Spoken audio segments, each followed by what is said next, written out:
Audio lecture for World History, Unit 4, Gunpowder Empires in the East. This is during the Middle Ages. Now we begin this by discussing how Islam spread with Turkish migrations during the post-classical era. So some of this is review, and this is before we get to the Gunpowder Empires. So what we're going to be discussing is the Delhi Sultanate in India in particular. In the 700s, Muslims had conquered the Indus River Valley in order to increase control of the Indian Ocean trade routes. We discussed a bit of this in earlier units. By the 1000s, Muslims, led by Mahmud of Ghazni, invaded India, spreading Islam and plundering as they went. India was very weak after the fall of the Gupta Empire. By the late 1100s, Muslims had conquered most of the Hindu kingdoms in the northern part of India and created what became known as the Delhi Sultanate. The capital city was at Delhi, and that's why it was called the Delhi Sultanate. The word sultanate basically just meant kingdom. Sultans were initially of Persian, Afghan, Turkic, or mixed descent, but the Delhi Sultanate was the first Islamic state in India.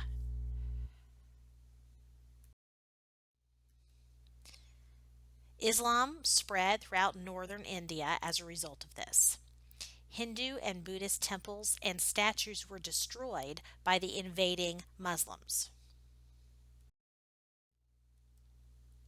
Islam was spread initially and mostly by merchants and the Sufi mystics. The Sufi mystics were a branch of Islam that claimed magic and healing powers were part of their belief system. And the Islam appealed to the Indians of the lower castes in northern India because Islam did not recognize a caste system. So, needless to say, that would be appealing to those lower caste Indians. Despite Muslim rule, Hinduism continued to flourish in India, but Buddhism dwindled significantly. High caste Hindus, who barely tolerated Muslim rule, worked in the government, served in the Sultan's army, and engaged in profitable trade. They had a kind of understanding um, with the system since they were the higher castes. They were the ones that were chosen for those high positions, even though religiously they did not really care for the Muslims. Islam and Hinduism were so different that there was no real syncretism that took place.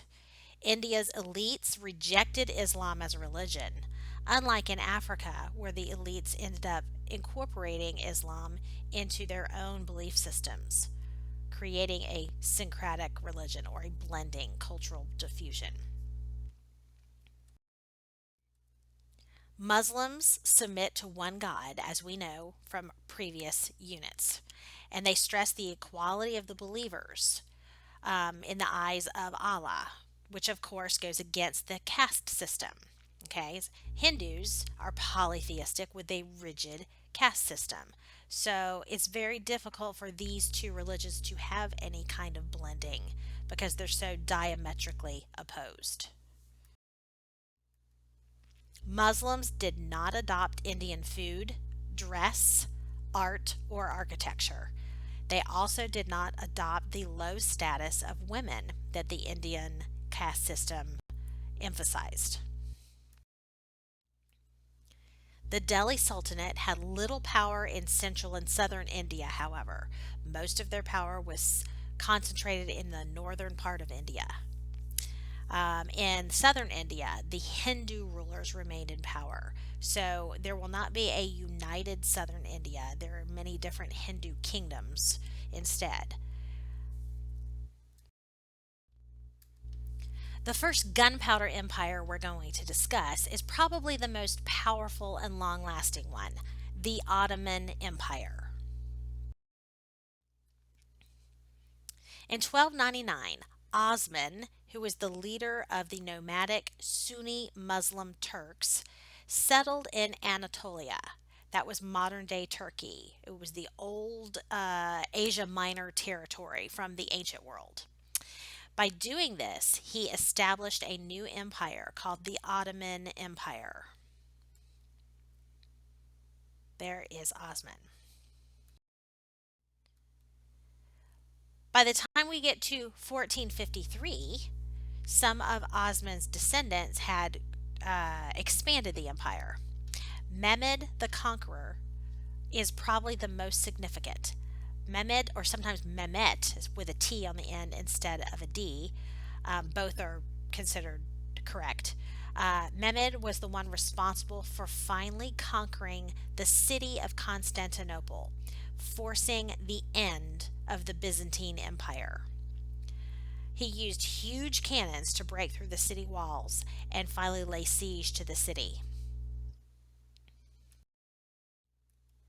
Constantinople will be renamed Istanbul and would remain the capital of the Ottoman Empire until 1922, when the Ottoman Empire was dismantled after World War I.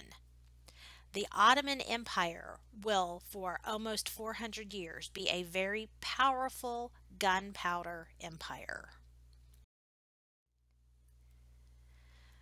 The Sultan was the title or name for Ottoman rulers. Sultan Selim conquered Mecca and Medina and took the title of Caliph as a descendant of Mehmed.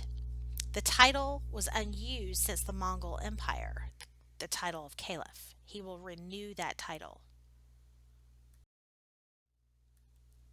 Sultan Suleiman the Magnificent, who reigned from 1520 to 1566, extended the empire even more, all the way into Mesopotamia and into the Balkan Peninsula in Eastern Europe. Suleiman the Magnificent was very much a threat to Europe with this. And what's going on in Europe at this particular time is the Protestant Reformation. One of the reasons, many historians agree, that one of the reasons why the Holy Roman Emperor at the time, Charles V, was not able to stop Luther's Reformation in those Germanic territories is because he was otherwise occupied with fighting against Suleiman's troops on his southern border. 1526 to 1529, we see a period of Ottoman expansion being halted. It was halted at the Battle of Vienna that goes on and off through that 3 year period. The Battle of Vienna, however, let the Ottomans remain a threat to Western Europe for centuries. They were halted, yes, at the Battle of Vienna, but they were not pushed back from where they had already spread. So, as you can see on this map here, the Ottoman lands were all the way into Hungary. And they would remain there for quite some time, putting pressure on the Habsburg lands, which of course were part of the Holy Roman Empire. The Ottoman Empire peaked under Suleiman the Magnificent. The empire spread from the Balkans all the way to the Arabian Peninsula and Persia, including the Mediterranean and Black Seas. The Ottoman Empire was one of the wealthiest empires in all of the world during this time period, maybe second only to the Spanish Empire as it was expanding into the New World. Geographically and culturally, the Ottoman Empire linked Europe, Africa, and Asia, kind of like the Mongol Empire had linked it earlier. This included Christian, Jewish, and Muslim faiths all throughout these regions. Suleiman the Magnificent created the Devshirme system. Jeb Shermi, I think is how you pronounce it. It was a system of conscription of Christian boys from the Balkans region. Most of them were Eastern Orthodox Christian, forcing them to convert to Islam, and then training and using them as soldiers. This Devshirme system eventually created these soldiers known as Janissaries. Janissaries could not wear beards as free Muslims did. It showed that they were subjects to the Muslim rulers, and they could not marry. Now, after 1566, they changed that rule. But they were ultra loyal and saw the Sultan as a father. Many historians believe the training of the Janissary troops, the reason why they took them at such a young age was so they could indoctrinate them. By the time they were old enough to serve, they were brainwashed, if you will, or indoctrinated to believe that they were saved from some horrible existence before they were taken by the Muslims, and they served the emperor or the sultan, seeing them as their father. These Christian slave soldiers, if you will, the Janissaries, could over time attain elite status in the empire through their actions or through their merit. The Devshirme system allowed for social mobility, and many families competed for honor ultimately through this system. The Devshirme system allowed sultans to control local Turkish leaders. Janissaries got most of the positions in the bureaucracy as a result. In other words, they were trusted more because since they had been indoctrinated since they were small children, it was seen that they could be trusted more by the sultans. In 1683, the Devshirme was abolished. That system was abolished after a series of Janissary revolts, which had been rare beforehand. Janissaries ultimately had become, by that point, so trusted that a series of weaker sultans had basically allowed those Janissaries to control the sultanate. Eventually, there will be a stronger sultan that will have to break the back of this system to try to start over. Suleiman restructured the Ottoman legal system. The Ottomans ultimately called him the lawgiver as a result. He recodified the legal system throughout the Ottoman Empire. Much like Justinian had recodified the law in the early Byzantine Empire, taking old Roman law and updating it. Here's a quote from a historian who specialized in Suleiman. Not only was he a great military campaigner, a man of the sword, as his father and great grandfather had been before him, he differed from them in the extent to which he was also a man of the pen. He was a great legislator, standing out in the eyes of his people as a high minded sovereign and a magnanimous exponent of justice. He codified a system of laws dealing with cases not covered by the Sharia law that they lived in accordance with, and required government officials to study the Islamic law so they could have precedents set and they would have a more stable legal system. The Ottomans used beys, which are called provincial governors, who were responsible for collecting taxes, and they held administrative and military control over small tribes and villages. They were provincial governors that were under the authority of the Sultan ultimately, and they answered back to the Sultan. They were the local governors.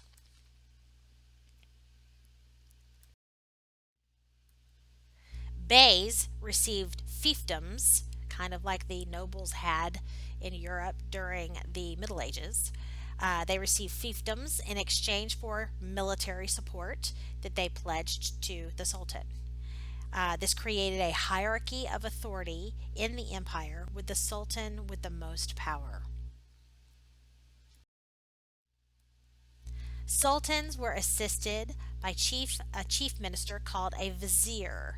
Viziers, kind of like viceroys and other bureaucrats, often were drawn from the Devshirme system. If any of you recall watching Aladdin earlier this semester, you will remember that Jafar was a vizier. So, this is a position that had been around in the Islamic system for a while. In the early 1500s, the Ottomans lost control over the Indian Ocean trade routes to the Portuguese.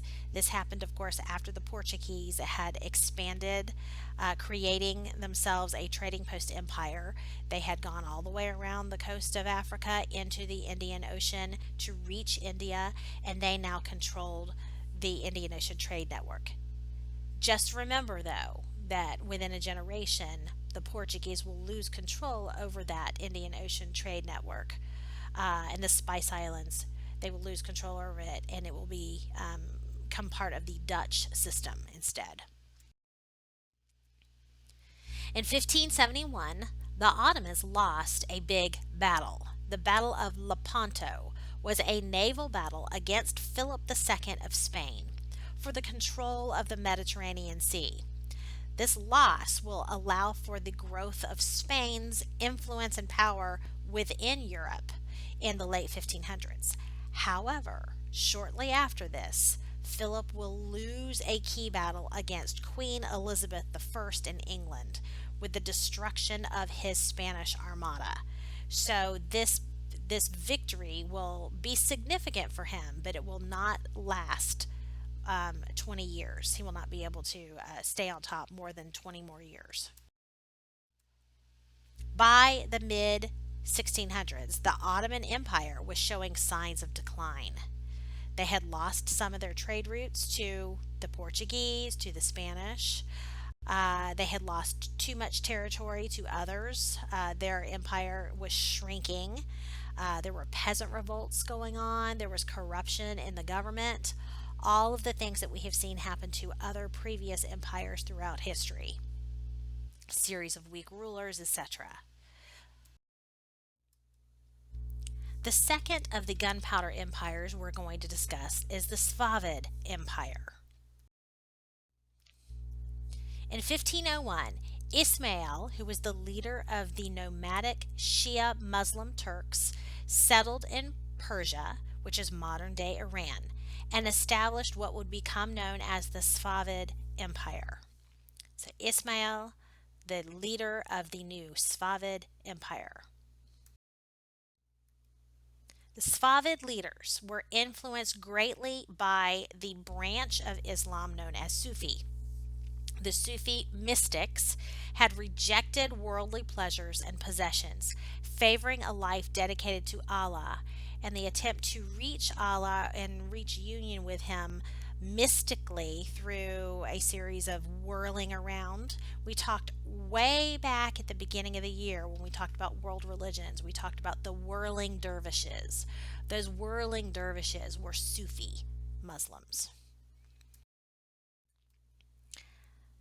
Shah was the name of the Safavid leaders. Okay, so the title of king or emperor was Shah in the Safavid Empire, like we had Sultan in the Ottoman Empire.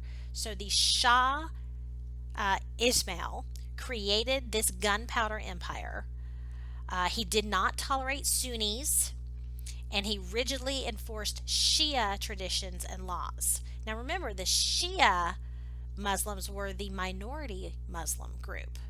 And so this is a big shift away from what we had seen in earlier Islamic empires.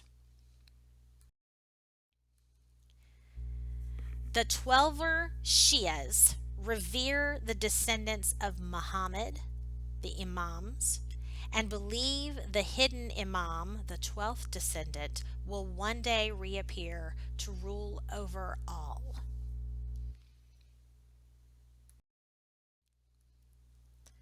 In 1514, the Ottoman Safavid conflicts began as the Ottomans defeated Ismail at the Battle of Chal- Chaldiran. The Sunni and Shia split was very strong, and remember, the Ottomans were Sunni and the Safavids were Shia.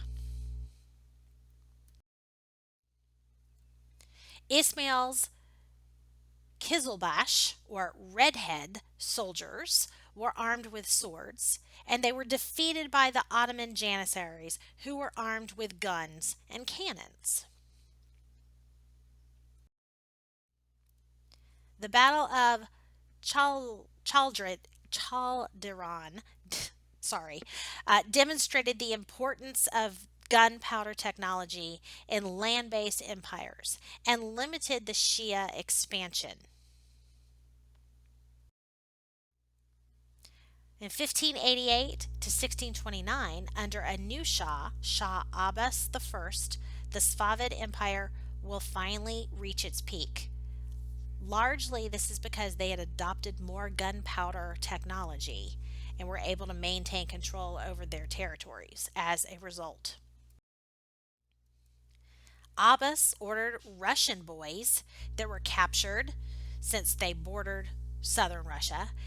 These Russian boys would be captured, forced to convert to Islam, and trained as slave infantrymen. This surpassed the power of the Quizilbash that we had seen earlier. This is similar to creating janissaries like the Ottomans had done. These instead were just called slave infantrymen. Shah Abbas reorganized the army for the Safavid Empire, introducing guns and cannons, as well as bringing in mercenaries from England to help train his troops. This drove the Ottomans out of the Safavid territories. Safavids with the severed heads of Ottoman soldiers are seen in the image. Shah Abbas hoped to eradicate the Sunni sect of Islam completely by forcing conquered people to become Shia Muslim instead of remaining Sunni. The Ottoman Safavid conflicts, however, will maintain that division. It will define some of the boundaries and Islamic divisions in the Middle East to this very day. The Sunni Shia split will remain. And if you look at this map here, you see how much of the Islamic world today is Sunni and how much is Shia. The Shia areas are predominantly the areas that had been under the control of the Safavid Empire earlier, since they were a Shia gunpowder empire. The Safavids controlled local Turkish leaders by granting them fiefdoms with peasants to work the land if they paid tribute. The Turks attained powerful positions in the empire that threatened the Safavid power, so later Shahs relied on Persians in their bureaucracy. Instead of Turks, they preferred Persians later on. The capital of Isfahan, I am sorry for the pronunciation, Isfahan, was famous for beautiful architecture, but the city was located far inland, far away from the sea based trade routes that transformed the world. There's where it's located, right in the center of the Safavid Empire, very much landlocked. By 1722, the Safavid Empire collapsed as severity of Shah Hussein's rule led to revolt among many of the Sunni Afghans that were under his control. Afghans meaning from Afghanistan. Now we're going to talk about the third of the gunpowder empires, the Mughal dynasty in India. By 1526, the Mughal, which were Mongols from Turkestan, you remember we talked before about a Mughal that was related to the Mongols. Um, it was Tamerlane, remember? Anyways, the Mughal leader by 1526 was Babur, and he conquered Afghanistan as well as the Delhi Sultanate, creating a gunpowder empire in India.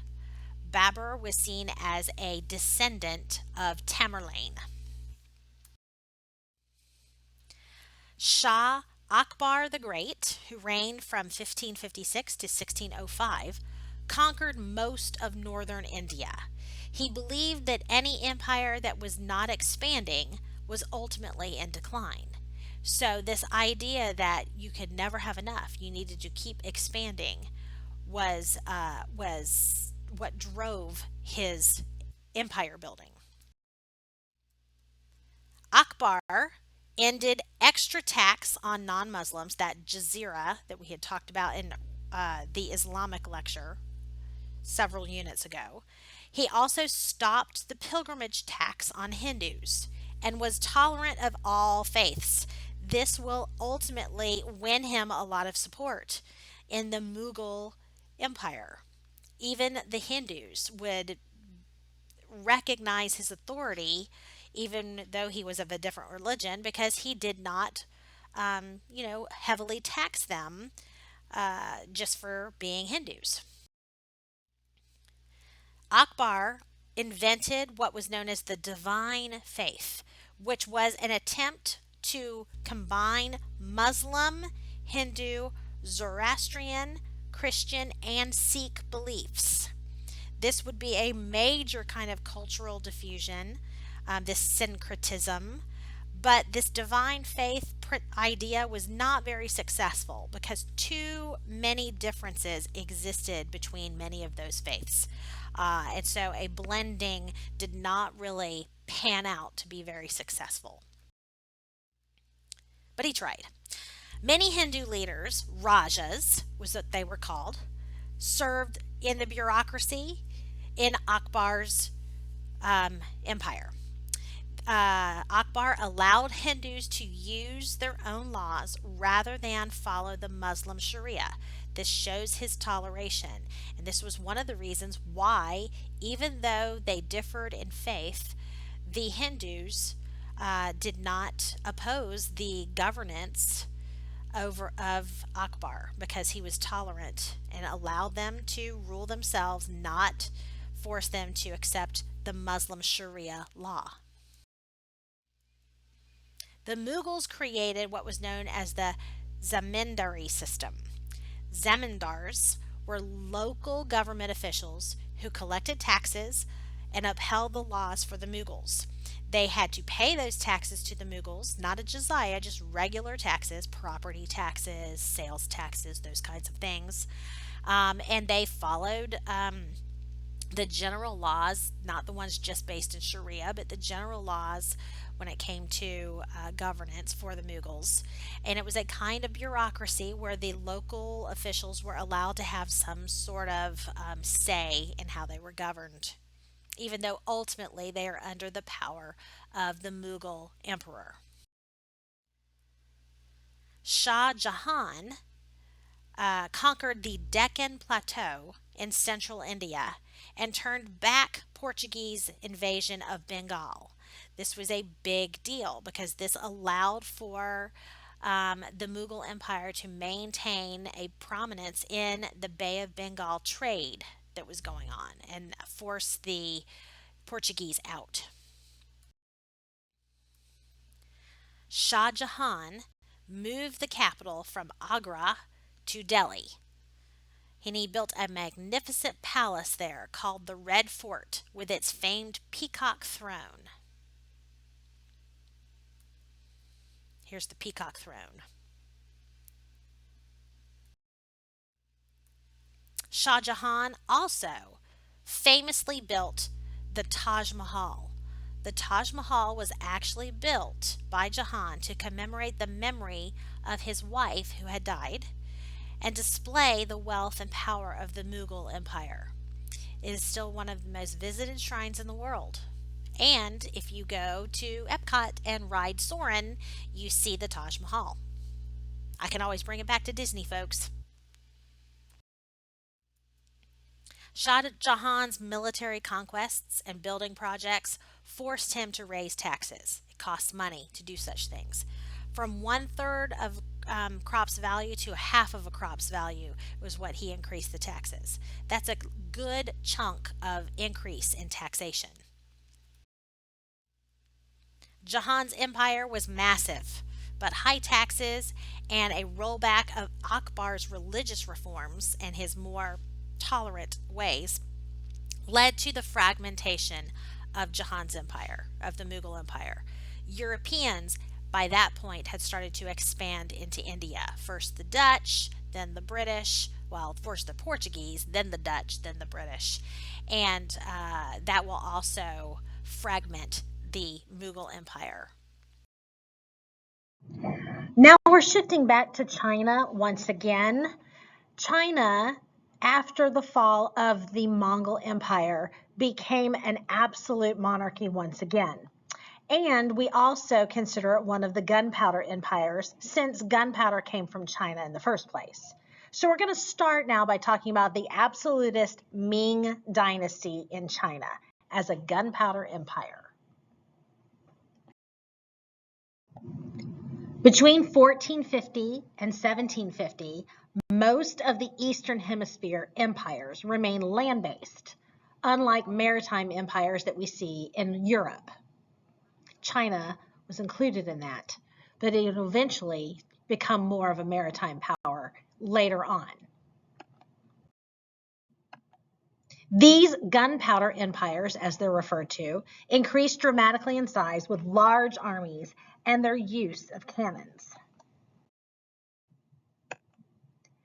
In 1368, Hong Wu led a peasants' revolt against the Mongols and ultimately reclaimed China, throwing off the Mongol rule. This will establish the Ming dynasty, which is a gunpowder empire in China. Hong Wu instituted absolute rule and forced nobles to live at his palace and participate in elaborate court rituals so he could control them.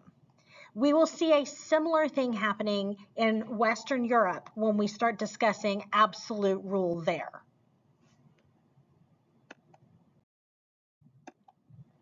The Ming revived Confucian civil service exams that we've talked about in previous units.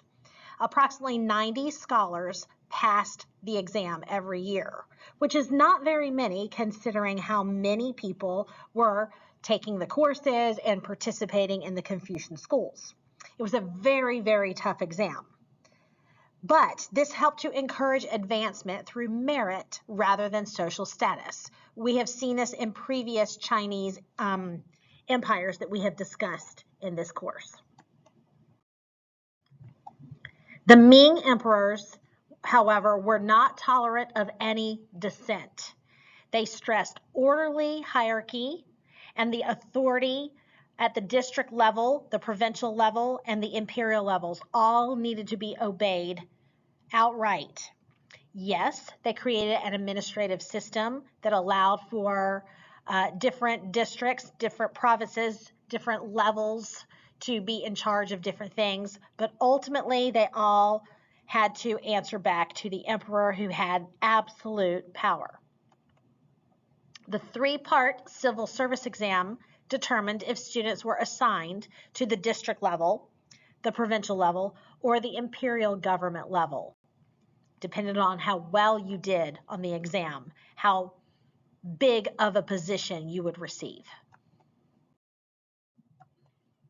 European merchants began trading in Chinese cities like Macau and Canton. Ultimately, this is where we see more cultural diffusion happening.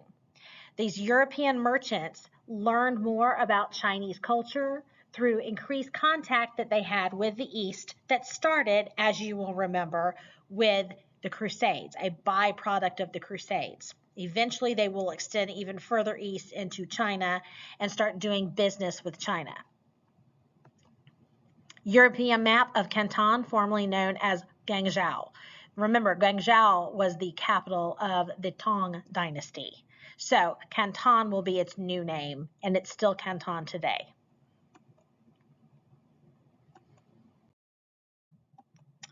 Maize and sweet potatoes will be introduced by Europeans from the Americas, and it became a major part of the Chinese diet. We haven't talked about the age of exploration yet in this class, but we will. And maize and sweet potatoes are products that came from the New World, from the Americas. And the reason they are brought to Europe and then extended to Asia is because of the Europeans' domination of North and South America through the age of exploration. So these New World products will be introduced to both Europeans and to China due to this. And these items will become a major part of the Chinese diet, changing their diet forever. So they will not be so limited in what they can plant and what they can consume. Also, half of all the silver that was being mined in North and South America ended up in China. And this is because the goods in China were things that the Europeans wanted. Because that trade had increased, half of that silver that was mined in the Americas by the Europeans would be spent on Chinese goods, in particular silk and porcelain. These were highly desired items in Western Europe. During the Ming Dynasty, the single whip reform was passed, and it reduced the 30 to 40 different types of taxes in China into one tax payable only in silver. This will simplify the tax system, but it will also make sure that tax payments are only done in silver, which will increase the wealth of the government. They will then be able to use that wealth for other things like raising armies or what have you. By 1435, at the conclusion of Zheng He's voyages, China developed a policy of isolation from the West. They had, by the 1400s, become a little bit more of a maritime power. But after these voyages, they will develop a policy of isolationism from the West because they felt as if the West was starting to exploit them. And so they will, instead of being open to as much trade from the West, they will become more isolationists. They will eventually be forced open by Western nations later on, centuries later, in the late 1800s.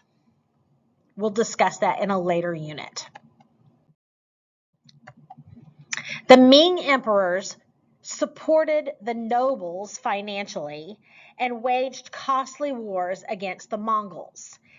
The Mongols, even though they were defeated and pushed out of China at the beginning of the Ming Dynasty, it didn't mean that they went away completely. They continued to try to regain their territory in China, and so they will continually plague the Ming emperors. This is why the Ming emperors will extend the Great Wall of China that was started several dynasties earlier. They will expand on it and make it even larger and longer than it had been before. But these costly wars and raising those armies that you needed to fight these wars led to higher taxes having to be collected and eventually weaknesses. Eventually, the Ming Dynasty comes to an end, and we will have the rise of a new dynasty, the Qing Dynasty in China. In 1644, a group known as the Manchus, they were actually of Mongol descent from the northern Chinese region of Manchuria, ultimately overthrew the Ming, and they named themselves the Qing Dynasty. Now, the Manchu are not Mongols proper, but they are of Mongol descent. So in reality, the Qing dynasty is really a Mongoloid dynasty. But again, they adopt the dynastic principle from the Chinese, and they will call themselves the Qing dynasty. The Qing maintained the Ming era bureaucracy that had been established, with Manchus administering each ministry. The Chinese themselves could only serve in advisory roles because the Qing didn't trust them. Now, they kept the civil service examination system and the levels of bureaucracy, the imperial levels, the provincial levels, the district levels, but they would only allow Chinese people to serve in advisory roles rather than holding those offices themselves. The Manchu will hold all of those offices.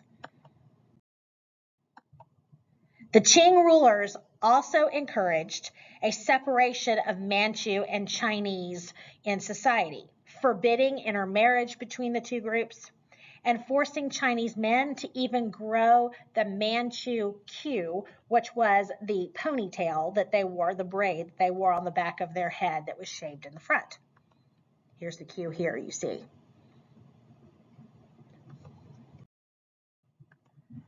Under Emperor Qinglong, who reigned from 1736 to 1796, China became a land-based gunpowder empire.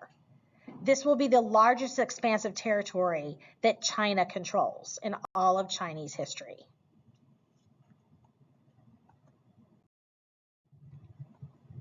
China also expanded into Central Asia to subdue the Mongols even more. Even though the Manchus were technically of Mongol descent, they will subdue the other groups of Mongols, and they will also limit the expansion of Russia any further eastward. They tolerated faiths and customs of conquered peoples, though, much like the previous Mongols that we discussed, the earlier Mongols we discussed did. Qinglong sponsored a compilation of Confucian teachings into what is now called the Five Classics. Basically, this was taking these old writings from the 500s BC and updating them, getting rid of confusing things that were in them, and basically compiling them into 5 more easily manageable books. This is all a part of the Neo-Confucian updates that he did.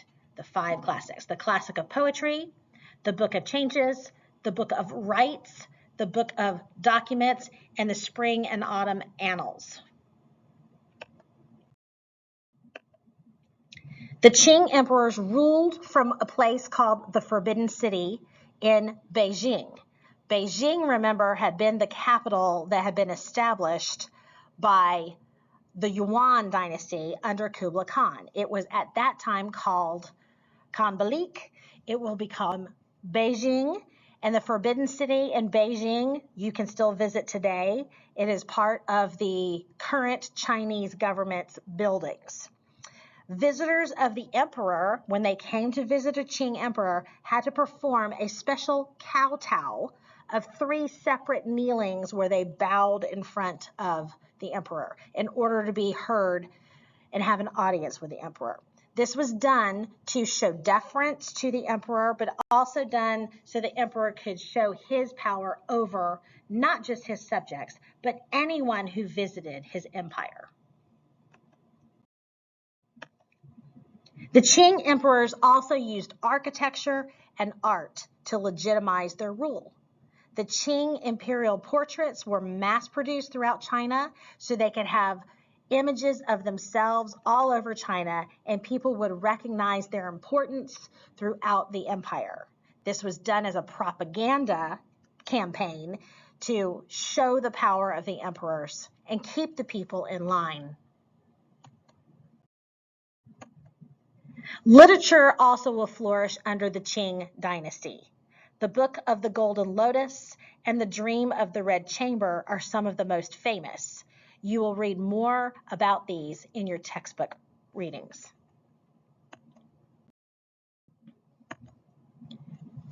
The Qing largely abandoned trade on the Silk Road, however. The Silk Road ultimately will never recover after this.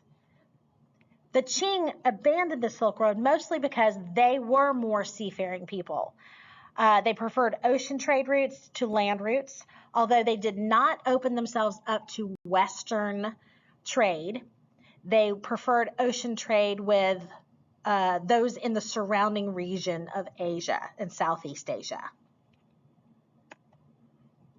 Here's an abandoned caravanserai along the Silk Road. The Manchu ultimately failed to lower taxes and redistribute the lands. The population expanded rapidly, but a gap between the rich and the poor widened, and this will eventually cause issues for the Qing dynasty. The Qing dynasty lasts for many centuries, but it will be weakened as we move into the late 1700s and early 1800s. Eventually, it will be ended by the time we get to the end of the 1800s.